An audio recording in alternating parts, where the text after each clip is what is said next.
Court said in para number 44, I'm quoting the Supreme Court judgment. The Supreme Court said, judgment directs that the Union of India, it has given direction to the Union of India and the state governments and their instrumentalities should take steps to regularize as one-time measure the services of such contract teachers appointed. This is the Supreme Court. No one should say that these are not regular appointment. I'm quoting the Supreme Court. And the Supreme Court further said, all the state governments and the central government should take immediate steps to regularize them as one-time measure. That is what they said. A one-time measure, you regularize them. And some of you are asking for only pay, HRA, DA. That is not the Supreme Court judgment. Supreme is the straight of the Supreme Court judgment. On the basis of the Supreme Court judgment, all of them are qualified person in terms of etc. They should be made regularized. On the basis of the Supreme Court judgment, I am giving another.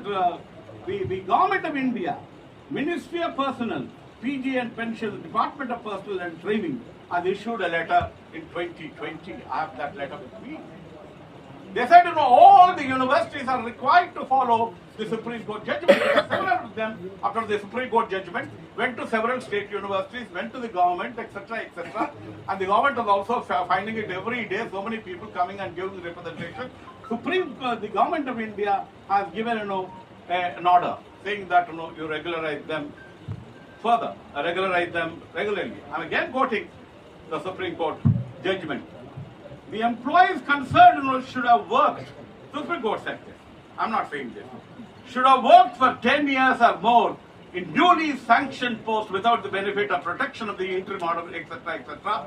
In other words, the state government, as instrumentality, should have employed the employee continued in service regularly for 10 years with the fulfilled qualifications of University Grants Commission.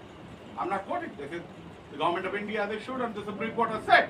I know when I collected the data, among the contract lecturers whom I am meeting regularly, 95% of you have got, we have the data with me. The commission had, 2 meetings on this issue. The Telangana Education Commission had 2 meetings. And then, we have come to an assessment there, over 95% of them have got PhD, NET, SET, and other qualifications which are required according to the UGC norms. Yes, sir. We have the data. The government has the data. We've already forwarded that data to the government. And we also gave data about how many people have completed, how many years, etc. And then we went to do another issue. And some of you are already asking only for 6th pay commission. No. We are already in the 7th pay commission. My friends sitting at the dais know 8th pay commission is likely to come into existence in another 6 months or 8 months. 1/1/26. It will already come into existence. The Government of India has already constituted 8th pay commission, and we should not be asking for 6th pay at least as a teacher. Whenever we had discussion with Professor Kodanram, also attended one of our meetings. He has been very, very liberal. And we have discussed, because Professor Kodanram has got tremendous amount of clout and influence with the government. We also requested, and we discussed this comprehensively. We are saying you should be given 7th pay commission. 7th pay, whatever the university scale is, the scale is with me. And now we have HRA, which is 30%, DA, which is there, all 38%, which is supposed to be 51%. All that should be implemented because we are already getting into the 8th pay commission. 8th pay commission. And I'm not saying, whatever, you have to do, you do it, according to whims and fancies. Go by, what, the Supreme Court has said. On the basis of this, the government has also issued a GO. Let me quote, GO. The committee proposed, enhancement. A couple of committees, have been constituted, and this, the government, after careful examination, etc., which the Vice Chancellor was quoting earlier, they said, their salaries should be hiked and should be improved. I don't want to get into that. That is also there. Another important factor which is important for our understanding is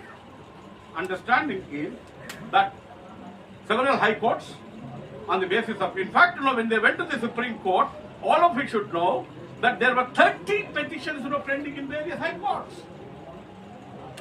And then it was referred to the Supreme Court. And the Supreme Court gave that decision saying that these are the following norms. They did not say that as a one-time measure you regularize them.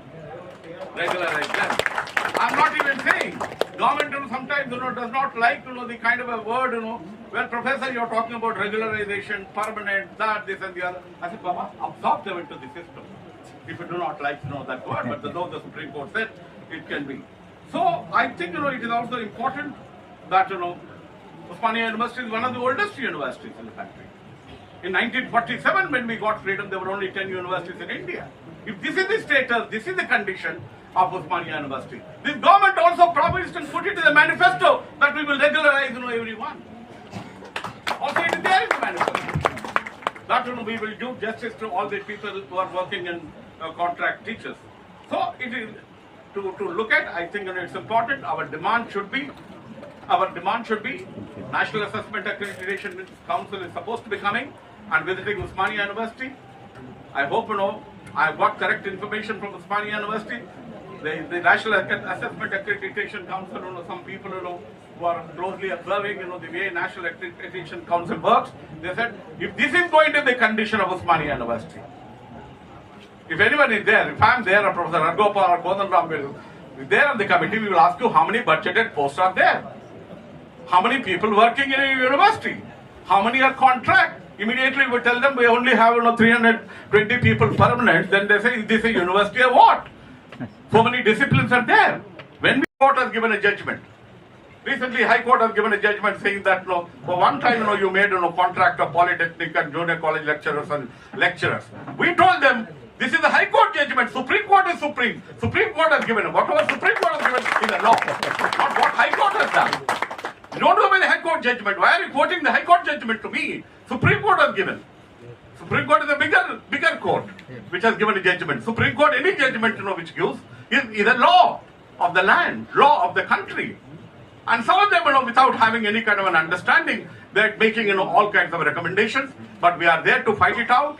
We are there to fight it out. We are there to tell them that these kind of problems they cannot go about creating. So our demand is that all of you should be taken into the system. Regularization or permanent or within the system, that is our demand. Number 2, 7th Pay Commission should be implemented. 10 years are over. 6th Pay Commission came into existence 20 years ago, and you are still in the 6th Pay Commission. And 7th Pay Commission, the DA, HRA also should be paid, and that is our demand. And whatever is possible from our side, we are willing to fight it out because we want the quality of education. Fight it out because we want Telangana to improve. Fight it out because all of you must get equal opportunity. The Constitution talks about equality and equal opportunity. And the Constitution already said, in view of all of you are doing the same responsibility of a regular teacher, you should be given a regular pay, regular DA, regular salary. Let's hope. I thank all of you for convening this meeting. We should all be united. We should all fight together. Fight together. There's already several discussions which are taking place at the governmental level, and we will certainly intervene because all of them are sitting in the dais. Professor Hargopal and Professor Kodanram are very, very highly reputed people in the field of education, and we will have some say with the government. Let's hope soon this problem is solved. All of you will get the benefit according to the Supreme Court guidelines. Yeah, there are also some people in the self-financing. We are aware of that. I did not quote that. There are several teachers, self-financing courses have been started. Self-financing for people also should get it. Why did you start the self-finance courses? They were all approved by the Academic Council. They are approved by the Senate. They are approved by the Standing Committee. Because there was a need, you went about starting the self-financing courses because these new disciplines were emerging. And we are also concerned about some of them are part-time teachers who are coming and making several representations. They are getting pittance of 700 or 750 for each lecture. We are also concerned about it. And then our thinking is first the priority of the contract is decided. Contract people are working here and in self-financing. Then perhaps we can get into the part-time and resolve one by one. That's why only people who are academics, people who have worked in the universities, people who know the understanding of the system will be in a position to solve your problem. And we have that understanding. We have concern and we also have empathy and sympathy in terms of trying to resolve this problem. Let's hope all of us will get together and put an end to this problem so that when 8th pay commission comes, all of you get into the 8th pay commission. That is my desire. That is my desire. Thank you. పొజిషన్స్లో ఉన్నవాళ్ళు మాట్లాడారు. Commission సభ్యులు కోదండరామ్ గారు వీళ్ళందరూ కూడా పాలనా వ్యవస్థలో ఒక భాగం కాబట్టి వాళ్ళ వాయిస్ చాలా ఉంటుంది. నాకే పొజిషన్ లేదు. వెంకటేష్ గారు నేను అడ్వైజర్గా ఉన్నాను అన్నారు. అది క్లారిఫై చేయాలి. ఎందుకంటే కమిషను వేసిన తర్వాత కమిషన్ చైర్మన్ గారుతో డిస్కషన్ జరిగిన సందర్భంలో మీ సహాయం ఉండాలి అని అన్నప్పుడు మీరు ఎప్పుడు సలహా అడిగితే అప్పుడు మేము సలహా ఇస్తాము అని అన్నాను. ఆ మాట ఆయన ఎడ్యుకేషన్ సెక్రటరీ గారికి చెప్పారు. ఎడ్యుకేషన్ సెక్రటరీ ఏం చేశారంటే ఒక 5-6 మందిని సలహాదారులుగా ఒక గవర్నమెంట్ ఆర్డర్ ద్వారా ఒక ఆర్డర్ ఇచ్చారు. ఇస్తే నేను ఎడ్యుకేషన్ సెక్రటరీకి ఏం చెప్పానంటే సలహాదారులు ఎవరు ఉండాలో మీరెందుకంటే చెప్పేది, కమిషను ఎవరి సలహా తీసుకుంటే ఆ స్వేచ్ఛ వాడకుంటుంది, కానీ ప్రభుత్వమే కమిషన్ వేసి ప్రభుత్వమే సలహాదారు చెప్పడము ఇది ఒక ప్రజాస్వామిక ప్రక్రియ కాదు కాబట్టి నేను అడ్వైజర్గా ఉండను, కానీ వాళ్ళు అడిగితే అడ్వైజర్ ఉంటుందని చెప్పి కమిషన్ అడిగితే అడ్వైజర్ కానీ ప్రభుత్వం అడిగితే ఉంటుంది అన్నిటినీ స్పష్టంగానే చెప్పాను. నేను వాళ్ళకు మెసేజ్ కూడా పంపించాను. ఆఫ్టర్ ఎందుకు అని అడగొచ్చు. వెంకటేష్ గారు ఒక మాట్లాడు సరే ఎందుకు సార్ మీరు ప్రభుత్వం మీద సలహాదారుగా ఉండమంటే రేపు కమిషన్ ఇవాళ విశ్వేశ్వరరావు గారు కానీ వెంకటేష్ కానీ మాట్లాడిన దాంట్లో వాళ్ళు కొన్ని సలహాలు తప్పకుండా ఇస్తారు. ఆ సలహాలు తప్పకుండా మీకు సానుకూలంగానే ఉంటాయి. ఎందుకంటే వాళ్ళు కమిట్ అయ్యారు, వాళ్ళకి సమస్య తెలుసు కనుక సలహాలు ఇస్తారు. ఒక్కొక్కసారి ప్రభుత్వాలు ఇచ్చిన సలహాలను అంగీకరిస్తాయి, అంగీకరించిన వాటిని అమలు చేయరు. అమలు చేయడంలో జాప్యం ఉంటుంది, దాంట్లో చాలా ఒక బ్యూరోక్రసీ ఉంటుంది. దాంట్లో ఒక బ్యూరోక్రేట్ అడ్డు పెట్టాడంటే అది అక్కడ ఆగిపోతుంది.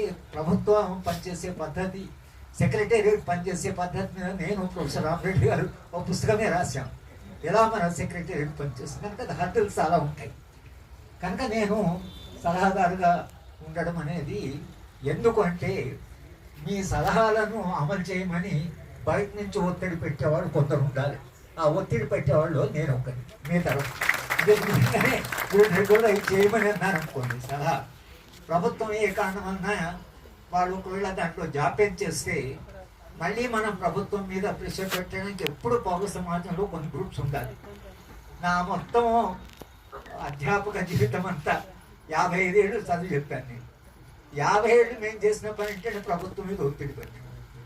విద్యా పరిరక్షణ కమిటీ నుంచి 40 ఏళ్ళుగా పోరాటం చేస్తున్నాం. మీ కాంట్రాక్టు నువ్వు రెగ్యులర్గా ఇచ్చేయమని, దీనికి ఏదైనా మార్గం కనుక్కోమని తెలంగాణ ఉద్యమం అప్పుడు ముఖ్యమంత్రి గారు పరిష్కారానికి మార్గం ఏంది అని అడిగారు. చాలా మంది అధికారులు కూడా పరిష్కారానికి మార్గం ఏంది అని అడుగుతున్నారు. అంటే ఒక కొలిక్కి తీసుకురావటానికి వాళ్ళందరూ కూడా కొంత సంసిద్ధత కనబరుస్తున్నారు, సంసిద్ధత వ్యక్తమవుతున్నది. ఈ వ్యక్తమవుతున్న సమయంలో మనకు కీలకం ఏంటంటే ఇటు ఎడ్యుకేషన్ కమిషన్ కానీ అటు ఉన్నత విద్యా మండలి కానీ ఇవన్నీ కూడా మనకు సూచనలు ప్రభుత్వం ముందు పెడితే ఆ పరిష్కారాలు సాధ్యమవుతాయి. ఇప్పుడు నేను మీతో చేసే విజ్ఞప్తి, ఆఖరి విజ్ఞప్తి ఏంటంటే వీటిని మనము ఇక ఇట్లాంటి మీటింగుల కంటే మీరు చాలా చిన్న గ్రూప్ మీటింగ్స్ మీద దృష్టి పెట్టి మన ప్రొఫెసర్ సత్యనారాయణ లాంటి వారితో మాజీ వీసీగా పనిచేసారు కాబట్టి చిక్కులు తెలుసు. ఇదివరకు కౌన్సిల్ ఫర్ హైయర్ ఎడ్యుకేషన్లో పనిచేసిన వారి సలహాలు కానీ తీసుకొని నిర్దిష్టమైన ప్రతిపాదనలు గవర్నమెంట్ ముందు మనం పెట్టవలసిన సందర్భం. ఆ ప్రయత్నం మనం సీరియస్గా చేయాలి. కోర్టు తీర్పులు కొన్ని విశ్వేశ్వరరావు గారు ప్రస్తావించారు. ఈ మధ్యన మల్లో హైకోర్టు తీర్పు వచ్చింది, దాన్ని కూడా ఒకసారి దృష్టిలో పెట్టుకోవాలి.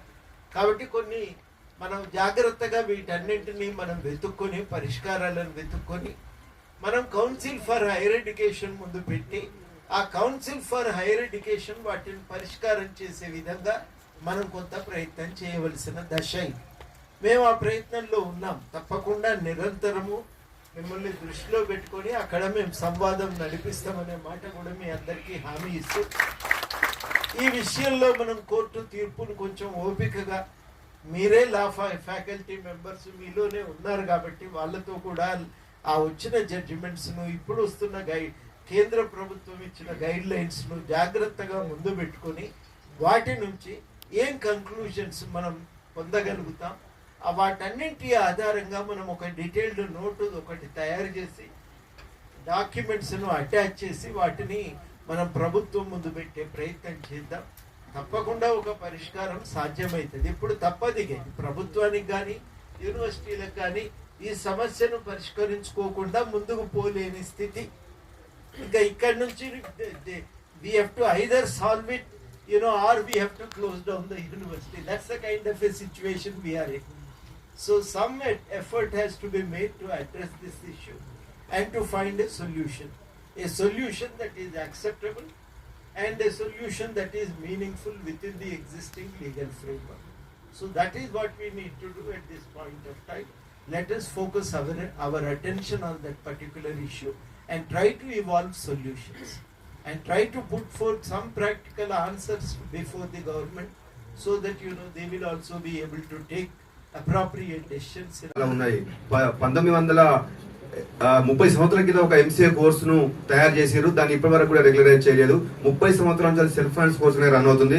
అలాంటిది చాలా కోర్సెస్, బీఎస్సీ కంప్యూటర్ సైన్స్ అని, బయోటెక్నాలజీ అని, ఇలా చాలా కోర్సెస్ ను సెల్ఫ్ ఫైనాన్స్ కోర్సులుగా పెట్టి ఇంతవరకు కూడా వాటిని రెగ్యులరైజ్ చేయలేదు. గత ప్రభుత్వం 2 జీవోలు ఇచ్చింది, ఒకటి 11 జీవో, ఒకటి 141 జీవో. వాటి వల్ల మేము చాలా ఇబ్బందులు పడ్డాం. 11 జీవో ఇచ్చిన తర్వాత 3 సంవత్సరాల వరకు కూడా మాకు ఇంప్లిమెంటేషన్ కాలేదు, చాలా ఇబ్బందులు పడ్డాం. సాలరీస్ 11 జీవో వల్ల సాంక్షన్ ఎగైనెస్ట్ బడ్జెట్ వాళ్ళకు మాత్రమే పెరిగినాయి, సెల్ఫ్ ఫైనాన్స్ వాళ్ళకు పెరగలేదు. ఆ కోర్సులు అన్ని కూడా రెగ్యులరైజ్ చేయాల్సిందిగా మేము కోరుతా ఉన్నాము. ఎందుకంటే రెగ్యులరైజ్ చేయకపోతే మాకు కూడా మళ్ళీ వచ్చే జీవోలు ఏదైతే ఉంటుందో, మీరు ఏవైతే బేసిక్ డిఏహెచ్ఆర్ఏ అనుకుంటున్నారో అది సాంక్షన్ ఎగైనెస్ట్ బడ్జెట్ అని ఇంతకు ముందు కూడా ఆంధ్రప్రదేశ్ ప్రభుత్వం అలానే ఇచ్చింది. ఈ ప్రభుత్వం కూడా అలాంటి వాటిపైన రీసెర్చ్ చేస్తా ఉంది. సో ఎంసీఏ కోర్సులు కానీ, బయోటెక్నాలజీ కోర్సులు కానీ, బీఎస్సీ కంప్యూటర్ సైన్స్ కానీ, ఎంఎస్సీ కంప్యూటర్ సైన్స్ కానీ, ఇవన్నీ చాలా మంచి కోర్సులు. మీరు అన్నట్టు ఇప్పుడు ఆర్టిఫిషియల్ ఇంటెలిజెన్స్ కావచ్చు, చాట్ జీపీటీ కావచ్చు, ఇవన్నీ న్యూరో సైన్స్ టెక్నాలజీ, ఇవన్నీ టెక్నాలజీకి అడ్వాన్స్డ్ టెక్నాలజీ. ఈ రోజు పిల్లలు ఉద్యోగాలు సంపాదిస్తున్నారు అంటే ఈ కోర్సుల వల్లే సంపాదిస్తున్నారు. కానీ ఈ కోర్సులో ఉన్న పిల్లలందరూ కూడా హైయెస్ట్ పే చేస్తా ఉన్నారు, ఫీజులు కట్టి చదువుకుంటున్నారు. కానీ ఆ ఎవరైతే విద్యను చెప్తున్నారో అసిస్టెంట్ ప్రొఫెసర్, కాంట్రాక్టర్, వాళ్ళందరూ కూడా తక్కువ సాలరీస్ తోటి పనిచేస్తా ఉన్నారు. ఇక్కడ చదువుకున్న విద్యార్థికి 2 లక్షల జీతం వస్తే అధ్యాపకుడికి మాత్రం ఖచ్చితంగా 60,000 లోపే వస్తుంది. దీనికి కారణం ఏంటంటే అది సెల్ఫ్ ఫైనాన్స్ కోర్స్ అని చెప్తా ఉన్నారు.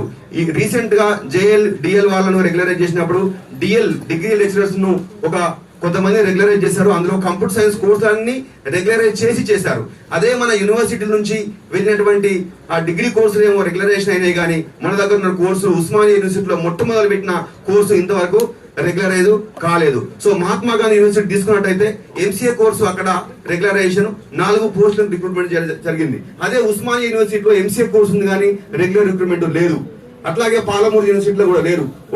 ఒక కోర్సు ఉంటే ఆ కోర్సు కొన్ని చోట్ల రెగ్యులరైజేషన్, కొన్ని చోట్ల నాన్ సాంక్షన్డ్, కొన్ని చోట్ల సెల్ఫ్ ఫైనాన్స్ అని వివిధ రకాలుగా విభజించబడ్డది. సో ఎక్కడైతే కోర్సులు ఉన్నాయో అవన్నీ ఒకేలాగా ఉండేటట్టు మీరు ఎట్లా మీ విద్యా కమిషన్ మెంబర్లే కాబట్టి ఈ సూచనను కూడా మీరు తీసుకొని మాకు అనుగుణంగా చేస్తారని మిమ్మల్ని రిక్వెస్ట్ చేస్తా ఉన్నాం, ప్రాధాయపడతా ఉన్నాం, అన్ని రకాలుగా మీరు వేడుకుంటున్నాం సార్. ఎందుకంటే ప్రతిసారి మీకు వచ్చి రిప్రజెంటేషన్ ఇస్తున్నాం, కానీ సెల్ఫ్ ఫైనాన్స్ అంశాన్ని మీరు పట్టించుకుంటున్నారా లేదా, ఇది మీ దృష్టిలో ఉన్నదా లేదా అనే అంశం మాకు ఎప్పటికీ కూడా భయంకరంగానే ఉన్నది. ఎందుకంటే ఒకసారి మేము మోసపోయినాం, 2018లో మోసపోయినాం. దాని తర్వాత 2021 మాకు జీవో వచ్చింది, 3 సంవత్సరాలు నష్టపోయినాం సార్. దయచేసి మీరు దీన్ని దృష్టిలో పెట్టుకోండి. ఇలా సగం మంది అధ్యాపకులు అంటే మొత్తం టోటల్ యూనివర్సిటీలో 1200 మంది ఉంటే 400 మంది, ఆల్మోస్ట్ 400 మంది సెల్ఫ్ ఫైనాన్స్ కోర్సులో పనిచేస్తారు. అందులో కొన్ని ప్యూర్ సెల్ఫ్ ఫైనాన్స్ ఉన్నవి, కొన్ని ఏమో నాన్ బడ్జెట్, కొన్ని ఏమో శాంక్షన్ అయినవి, కానీ ఇంతవరకు వాటికి బడ్జెట్ గవర్నమెంట్ కేటాయించలేదు. గత ప్రభుత్వం మోసం చేసిందని మేము పదే చెప్తా ఉన్నాం. గత ప్రభుత్వంలో చాలా ఉద్యమాలు చేసినాం. ప్రత్యేక ఉద్యమాల ద్వారా మాత్రమే మాకు జీవో 141 వచ్చింది. మీరు దయచేసి దీన్ని గుర్తుపట్టాలి, మీరు దీన్ని మర్చిపోకుండా ఉంటారని మీ పైన ఈ భారం వేస్తున్నాం సార్. మేము మళ్ళీ పదే 2 వర్గాలుగా విడిపోయి 2 రకాలుగా మేము ఉద్యమాలు చేయదలుచుకోలేదు. ఒకే ఒక ఉద్యమం, అది మేము కాంట్రాక్ట్ ఉద్యమం చేస్తున్నాము. అది మాకు ఉపేంద్ర నాయకత్వం వహిస్తుండు. దాంతో పాటు మిగతా మిత్రులు కూడా ఉన్నారు. అట్లాగే సెల్ఫ్ ఫైనాన్స్ సంబంధించింది రాష్ట్ర అధ్యక్షునిగా నేను, అంటే అధ్యక్షుడు అనే పదవి ఏం లేదు కానీ దీనికి లీడ్ చేస్తా ఉన్నాను సార్. మాతో పాటు రామలింగం అని, సత్యం అని ఇట్లా ముగ్గురు కలిసి ఈ వ్యవస్థను నడిపిస్తా ఉన్నాం సార్. మాకు ఇప్పటి వరకు బెనిఫిట్ అయితే జరిగింది, కానీ మళ్ళీ రాబోయే ఏదైతే ఉందో అందులో మీకు ఖచ్చితంగా మాకు బెనిఫిట్ చేస్తారని మేము పద్దాక చెప్పాం సార్. దయచేసి మమ్మల్ని దృష్టిలో పెట్టుకుంటారని మేము ఆశిస్తూ నాకు అవకాశం ఇచ్చినందుకు ధన్యవాదాలు sir. Thank you. Durga Prasad గారు, రామలింగం గారు, రేష్మారెడ్డి మేడం, మహేశ్వర్ రెడ్డి గారు ఫెలిసిటేషన్. కోదండరామ్ సారు చేతుల మీదుగా పిఎల్వి సార్కి మరియు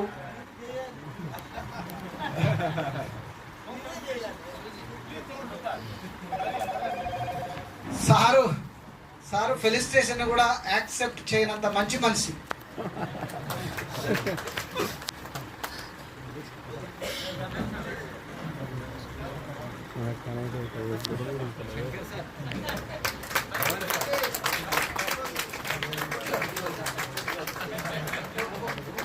వాటర్ బాటిల్ ఇచ్చేది ఏది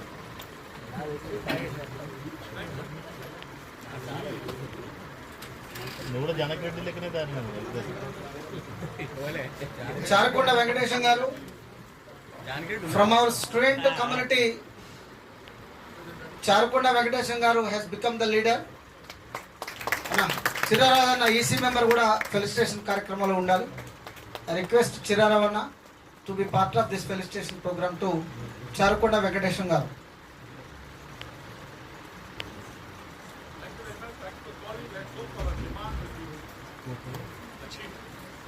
సార్ ఒక 15-20 రోజుల కంటే ఎక్కువ టైం తీసుకోకండి సార్ మా ఇష్యూని సాల్వ్ చేయడానికి. డేట్స్ పెట్టిరు సార్ ఒక్క నిమిషం సార్. సార్ ఒక్కటే నిమిషం సార్. ఇప్పటిదాకా స్టేజ్ మీద ఉన్నటువంటి పెద్దలు, అదేవిధంగా కాంట్రాక్ట్ అధ్యాపకులందరూ కూడా మా సమస్యలను పరిష్కారం దిశగా చూడాలనేటువంటి విషయాన్ని పెద్దల ముందు పెట్టడం జరిగింది. కానీ రానున్న రోజులలో సంస్థ మన లోకల్ ఎలక్షన్స్ రాబోతున్నాయి, దానికంటే ముందే మా సమస్య పరిష్కరించాలని చెప్పి మేము ఇక్కడ ఉన్నటువంటి పెద్దలను వేడుకుంటున్నాము. అట్లాగే ఒకవేళ చాలా మట్టుకు అనుకుంటున్నారు, కానీ ఒకవేళ సమస్య పరిష్కారం కాకపోతే ఖచ్చితంగా అన్ని యూనివర్సిటీలు బంద్ పెట్టి రోడ్ల మీదకి వచ్చేటువంటి పరిస్థితి ఉంటుంది. కాబట్టి గవర్నమెంట్ ఏదైతే వాగ్దానం చేసిందో, ప్రతిపక్షంలో ఉన్నప్పుడు ఏదైతే మాట్లాడిందో ఆ మాటను నిలబెట్టుకోవాలనేటువంటి విషయాన్ని మళ్ళీ ఒకసారి ఈ వేదిక ద్వారా మేము గుర్తు చేస్తున్నాం. ఒకటే నిమిషం బ్రదర్, ఆగండి.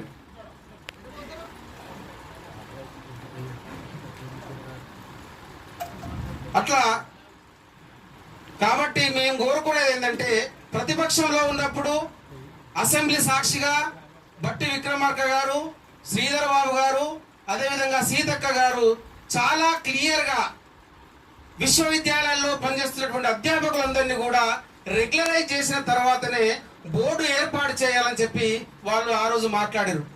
మరి ఈ రోజు ప్రభుత్వంలో ఉన్నారు, మంత్రులుగా కొనసాగుతున్నారు, ప్రభుత్వంలో జరుగుతున్న ప్రతి విషయాన్ని వాళ్ళ దృష్టిలో తెలుసు. అయినప్పటికీ కూడా ఆ సమస్య పరిష్కారం గురించి ఒక్కసారి కూడా మాట్లాడట్లేదు, తీయట్లేదు. ఎందుకు అంటున్నామంటే, అధికార పక్షంలో ఉన్నప్పుడు ఒక తీరుగా మాట్లాడడం, ప్రతిపక్షంలో ఉన్నప్పుడు ఒక తీరుగా మాట్లాడడం కాకుండా జరగబోయే రానున్న రోజుల్లో ఒక్క నిమిషం, ఆ రోజు అసెంబ్లీలో శ్రీధర్ బాబు గారు మాట్లాడిన మాట ఒకసారి వినిపిస్తా మీకు.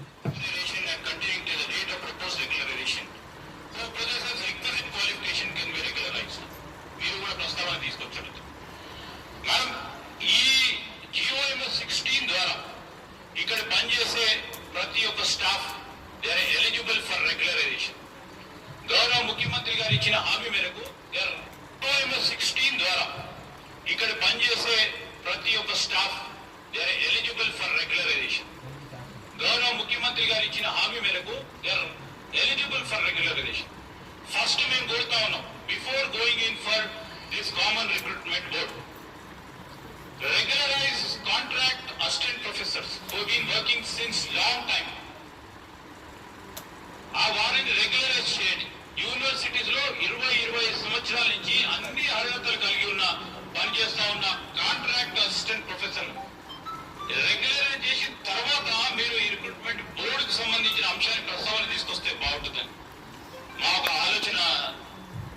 అధ్యక్ష.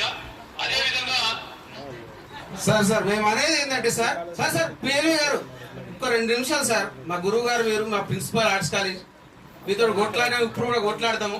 ఎందుకంటే చాలా సంవత్సరాలుగా విశ్వవిద్యాలయంలో అవమానాలు పడుతున్నాం సార్. మేము వీసీలు మారినప్పుడల్లా రూల్స్ మారుతున్నాయి, ప్రిన్సిపల్ మారినప్పుడల్లా ఆధిపత్యం పెరుగుతుంది. ప్రతి సందర్భంలో ప్రతి అడుగులో అవమానం, మాకు చాలా ఇబ్బందులు ఏర్పడుతున్నాయి. మీరున్నప్పుడు చేయలే సార్. అయితే విశ్వవిద్యాలయంలో జరుగుతున్నటువంటి పరిణామాల దృష్ట్యా, అంటే విశ్వవిద్యాలయాలు కాంట్రాక్ట్ అధ్యాపకుల పైన చూపిస్తున్నటువంటి నేపథ్యాన్ని మీకు 1 నిమిషంలో చెప్పదలుచుకున్నాను. గతంలో ఉన్నటువంటి వీసీలు కాంట్రాక్ట్ అధ్యాపకులుగా పనిచేస్తున్నటువంటి వాళ్ళందరికీ కూడా ఏదో బెనిఫిట్ చేయాలి పాపం తలుచుకుంటారనేటువంటి ఉద్దేశంతో ఇంతకుముందు మా మాజీ వీసీ గారు సత్యనారాయణ సార్ గారు ఉన్నప్పుడు మాకు జీతాలు పెంచడం, రామచంద్ర సార్ ఉన్నప్పుడు ఒక జీవో ఇవ్వడం, ఇట్లాంటి పరిణామాలు జరిగినాయి. రీసెంట్ గా కొత్తగా లాస్ట్ టైం ఉన్నటువంటి వీసీ గారు లీవ్స్ క్యాన్సిల్ చేసారు. మెటర్నిటీస్ లీవ్స్ లేవు, క్యాజువల్ లీవ్స్ లేవు. అట్లాగే కాస్తో కూస్తో 20 ఇప్పుడు 40 సంవత్సరాలకు వచ్చినాం. ఇకనైనా ఒక ఇల్లుకు లోన్కు పెట్టుకుందామని చెప్పి మేము ప్రయత్నాలు చేస్తున్న క్రమంలో భాగంగా ఫామ్ 16 తీసేసారు. అట్లాగే పే స్లిప్లు తీసేసారు. అంటే ఇప్పుడు మాట్లాడితే మాత్రం ఖచ్చితంగా అధ్యాపకులంతా సమానం అంటాం. సమానత్వం ఎక్కడుంది? సమానత్వం మేము పీరియడ్లు తీసుకునే కాడ సమానంగా చూస్తున్నారు. మాకు బాధ్యతలపై అప్పగించే విషయంలో మీరంతా ఖచ్చితంగా ఇది చేయాలని చెప్తున్నారు, మా మీద రుద్దుతున్నారు. కానీ మాకు జరుగుతున్నటువంటి ఇబ్బందులు కానీ, మాకు జరుగుతున్నటువంటి అన్యాయం కానీ, ఒక చైర్మన్ గారిని ఇన్వైట్ చేస్తే నేను వస్తా కానీ టీచర్లు ఎట్లుండాలో నేను చెప్తా కానీ వేరే విషయాలు నన్ను అడగద్దన్నారు. సరే టీచర్లు ఎట్లుండాలో చెప్పండి, కానీ టీచర్లకు ఏం కావాలో కూడా చెప్పాలి కదా. మరి మేము ఈ వేదిక ద్వారా డిమాండ్ చేస్తున్నాం. ఇంకో చైర్మన్ గారిని రమ్మని సార్, రండి సార్ అని చెప్పి మనం ఆహ్వానిస్తే అతను మేము ఆడికి వస్తే మీకు అనుకూలంగా మాట్లాడాల్సి వస్తుంది. అంటే మేము తప్పు చేస్తున్నామా, దొంగతనం చేస్తున్నామా? ఈరోజు ఇలా టీచర్లం కాదా? ఎందుకు అనుకూలంగా మాట్లాడరు మా కోసం? గత 30 ఏళ్ళుగా పనిచేస్తున్నారు ధర్మతయ్య సార్ లాంటి వాళ్ళు పాపం 30 ఏళ్ళు 35 ఏళ్ళు సర్వీస్ చేసారు. యూనివర్సిటీ సాక్రిఫైస్ చేసినాం. న్యాక్లో మేము ఉంటాం, 100 years సెలబ్రేషన్లో మేము ఉంటాం, అన్ని సందర్భాలు అడుగడుగున మేము ఉంటాం. మరి మాకు ఎందుకు అవమానాలు, మాకెందుకు ఈ అన్యాయాలు? దయచేసి ఇకనైనా ప్రభుత్వం రాకముందు ఇచ్చినటువంటి మాటలు ఏవైతున్నాయో కాంగ్రెస్ పార్టీని నమ్మి కాంట్రాక్ట్ మరియు పార్ట్ టైం టీచర్లందరూ కూడా అడుగులో అడిగేసి కాంగ్రెస్ ఇలా అధికారంలో నిలబెట్టడంలో మా పాత్ర కూడా ఉంది అనేటువంటి విషయాన్ని గుర్తు చేస్తున్నాం. కాబట్టి వేదిక ఉన్నటువంటి పెద్దలు, మా ఉద్యమాల పెద్ద చారకొండ ఇంకా మేమంతా చిన్న మా యూనివర్సిటీలో కలిసి పనిచేసినటువంటి వాళ్ళం. ఆ అన్నకు ప్రతి విషయం తెలుసు. పిఎల్వి సార్ కానీ కోదండరామ్ సార్ వీళ్ళందరికీ కూడా యూనివర్సిటీలో జరుగుతున్న ప్రతి పరిణామం తెలుసు. కాబట్టి నేనేమంటున్నంటే రానున్న రోజులలో సంస్థగత ఎన్నికలు, లోకల్ ఎలక్షన్స్ కాకముందే, ఎలక్షన్ కోడ్ రాకముందే మా యొక్క డిమాండ్ ఖచ్చితంగా మేము అనుకున్నటువంటి డిమాండ్ నెరవేరకపోతే మాత్రం ఖచ్చితంగా అన్ని విశ్వవిద్యాలయాలను బంద్కు పిలుపునిస్తాం, పెండౌన్ కార్యక్రమం మొదలు పెడతాం. అట్లాగే ఈ ఉద్యమం ఇద్దరితో ఆగదు. సామాజిక ఉద్యమకారులైనటువంటి అదేవిధంగా అన్ని పార్టీలతోటి ఒక రౌండ్ టేబుల్ సమావేశం బహిరంగ సభకు కాల్ చేస్తాము. యూనివర్సిటీలు ఎక్కడికక్కడ స్తంభింపజేస్తామని చెప్పి ఈ వేదిక ద్వారా తెలియజేస్తూ, అట్లాగే కాంట్రాక్ట్ అధ్యాపకులందరూ కూడా ఎవరో కొట్లాడతారు, ఎవరో చేస్తారని చెప్పి ఇళ్ళలో కూర్చొని వాట్సాప్ లో చూసి టిక్కులు పెట్టడం కాదు.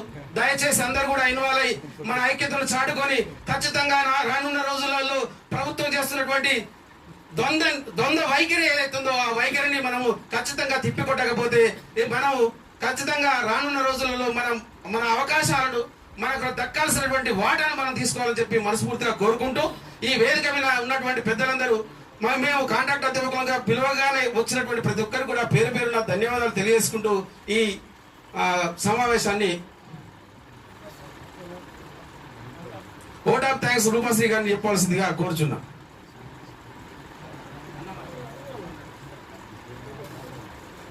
ముగించే ముందు ఎడ్యుకేషన్ కమిషన్గా ఒకటి మళ్ళొకసారి, అంటే మీ ఆవేశము, మీ బాధ, వీటన్నిటిని చూసిన తర్వాత మీరు ఏమీ వర్రీ కావాల్సిన అవసరం లేదు. మేము చెప్తా ఉన్నాము, మళ్ళీ చెప్పినా కూడా మీరు అంటే ఉద్యమాలకు మనమంతా కేర్ ఆఫ్ అడ్రస్ తెలుసు కదా.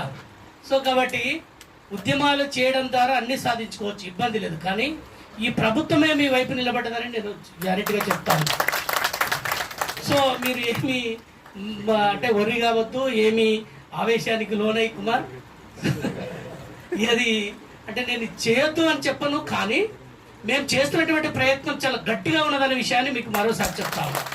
సో కాబట్టి మీరు ఎవరిని పిలిచినా అంటే కొంతమంది కొన్ని అనివార్య కారణాలలో రాకపోవచ్చు, కానీ మీకు సపోర్ట్ ఉన్నదని చెప్పేసి మా కమిషన్ అయితే ఫుల్ సపోర్ట్గా ఉంది మీకు. సో బయట కొన్ని పరిస్థితుల వల్ల కొంతమంది పిలిచిన వారు రావచ్చు రాకపోవచ్చు, కానీ వాళ్ళు అంటే అకాడమిక్ సైడు తర్వాత మీ టీచర్స్ వైపు కొన్ని అంటే చర్చ జరుగుతూ ఉండొచ్చు.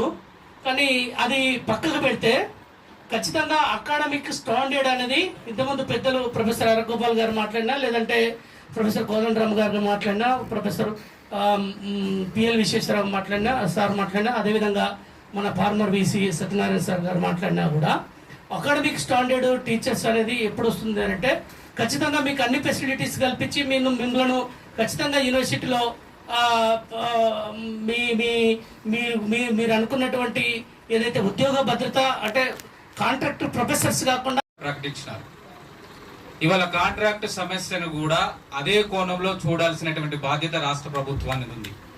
ఒక కేంద్ర ప్రభుత్వం ఇచ్చిన మార్గదర్శకాలను వ్యతిరేకిస్తున్న ఆయా రాష్ట్ర ప్రభుత్వాలు 25-30 ఏళ్ల నుంచి పనిచేస్తున్నటువంటి కాంట్రాక్ట్ అధ్యాపకుల జీవితాల్లో వెలుగు నింపడం కోసం ప్రస్తుతం రాష్ట్రాలు అమలు చేస్తున్నటువంటి యూజీసీలో ఉన్నటువంటి రూల్స్ ను ఆయా శాసనసభలో కొంత మేరకైనా పాక్షికంగా సవరించి రాష్ట్రంలో 12 యూనివర్సిటీలో పనిచేస్తున్నటువంటి కాంట్రాక్ట్ అసిస్టెంట్ ప్రొఫెసర్స్ల జీవితాల్లో వెలుగులు నింపడం కోసం ప్రభుత్వాలు ఒక అడుగు ముందుకు వేస్తే తప్పేంటి అనేటువంటిది ఈ సదస్సు సందర్భంగా మనం ప్రభుత్వానికి ఇక్కడ ఉన్నటువంటి మధ్యవర్తులుగా ఎడ్యుకేషన్ కమిషన్ నుంచి ఉన్నటువంటి సభ్యులు గుర్తు చేస్తారని ఈ సందర్భంగా మనవి చేస్తున్నాం. ఎందుకంటే మొత్తమే యూజీసీ మార్గదర్శకాలను మనం వ్యతిరేకిస్తున్నాం, వాళ్ళు పెట్టినటువంటి నిబంధనలు వ్యతిరేకిస్తున్నాం. వన్ టైం సెటిల్మెంట్ కింద తెలంగాణ ఉద్యమంలో పాక్షిక భాగస్వామ్యం చేసినటువంటి జూనియర్ లెక్చరర్స్ ను, డిగ్రీ లెక్చరర్స్ ను గత ప్రభుత్వం 5,000కు పైగా అధ్యాపకులను రెగ్యులరైజ్ చేసినారు. మరి మొదటి వరుసలో నిలబడి తెలంగాణ కోసం కొట్లాడినటువంటి యూనివర్సిటీలకి ఎటువంటి ప్రతిఫలాలు కూడా గత ప్రభుత్వం అందించలేదు. విమర్శల మీద ప్రజల్లోకి వెళ్లి ప్రభుత్వం అధికారంలోకి వచ్చింది కాంగ్రెస్ ప్రభుత్వం. మీ మేనిఫెస్టోలో కూడా పెట్టినారు, ఆయా సంస్థల నిబంధనలకు అనుగుణంగా కాంట్రాక్ట్ లెక్చరర్లను రెగ్యులరైజ్ చేస్తాము. అందులో యూనివర్సిటీలను కూడా ప్రత్యక్షంగా మీరు మీ యొక్క ఎన్నికల మేనిఫెస్టోలో పెట్టినారు.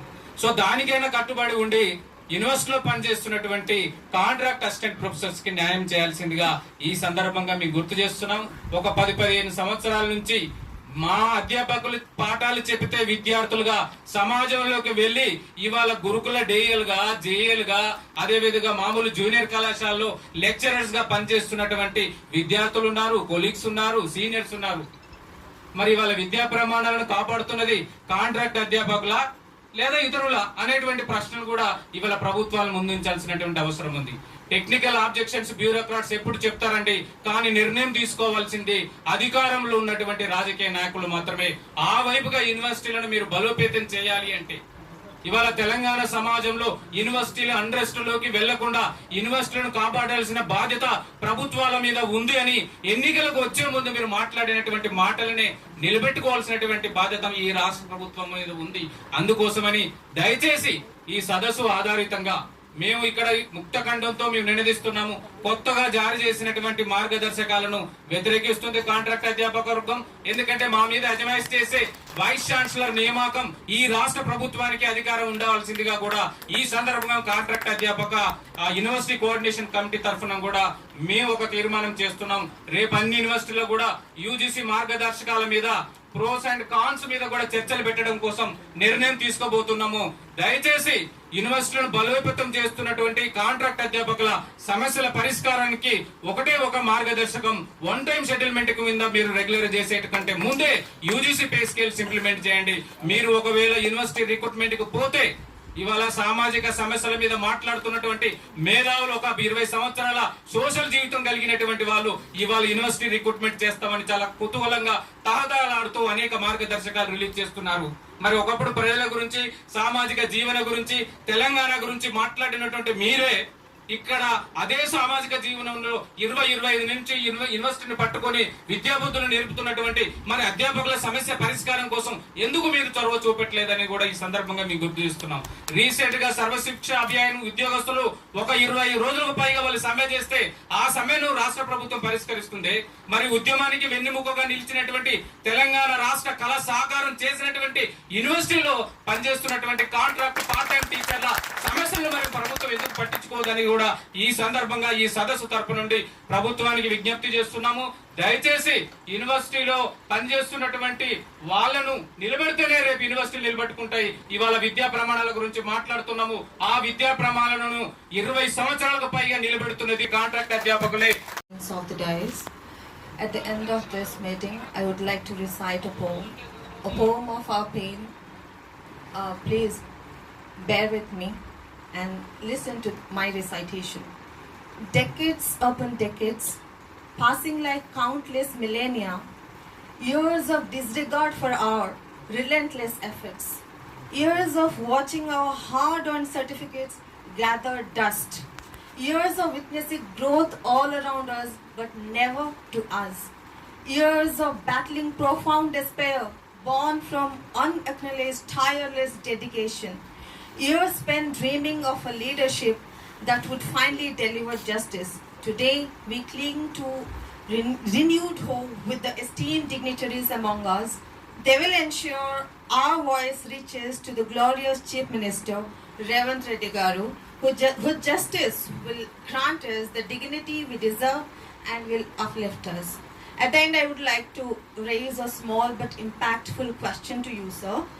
Why we, the contract assistant professors, are treated as the marginals of the ocean of higher education when we are the water of the ocean of higher education.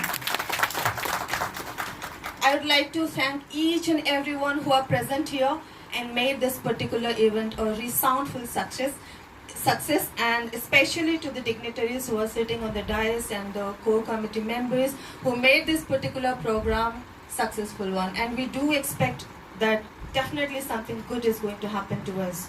Thank you.